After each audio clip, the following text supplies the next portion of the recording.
इसका ही मतलब है, उसका ही मतलब है, मतलब चारपाई।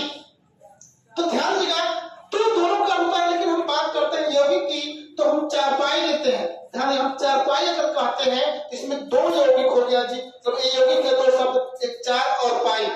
चारपाई का नाम लेते ही हमारे ध्यान में आ जाता है कि सोने के लिए खाट की व्यवस्था की बात कर रहा है। चारपाई जबकि बेंच भी होता है, टेबल भी होता है चारपाई वाला, और जबकि अब क्या होता है, कुर्सी भी होती है, गाय भी होती है, बैल भी, सब कुछ।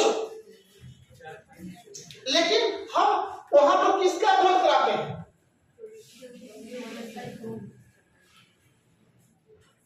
बात समझ रहे हैं? प्रधानमंत्री की बात करते हैं हम लोग। अब हम लोग कंफ्यूजन क्या होता है, यहाँ पर कोई दिक्कत नहीं होती बच्चे को, लेकिन दिक्कत यौगिक और यौगुण में होता है। ध्यान दीजिएगा, आप लोग को जब भी छांटना होगा दिक्कत होगा। मैं जितनी शब्द बोला है उसमें छांटने की बात आएगी तो दिक्कत यहाँ पर होता है आप लोग को। ध्यान दीजिएगा, ये जो लाल घेरे में है, कोई ऐसा बच्चा है जो एग्जाम्पल दे सकता है यौगिक और यौगुण का? इसका हम लोग बहुत विस्तृत वर्णन करेंगे, बात करेंगे। अगर आप नहीं ध्यान देंगे तो फिर दिक्कत हो जाएगा।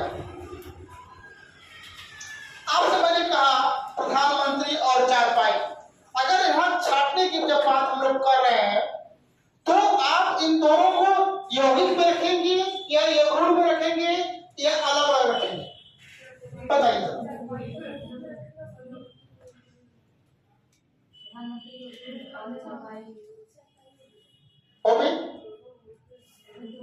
मैंने बोला ना कि 3-4 शब्द मैंने आपको बोला और उसमें दोनों मिला के मैंने बोला।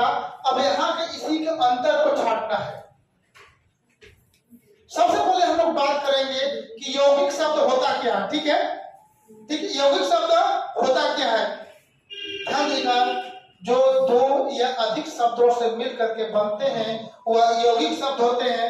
जैसे हम बात करें हिमालय या प्रधानमंत्री या विद्यालय इत्यादि। परंतु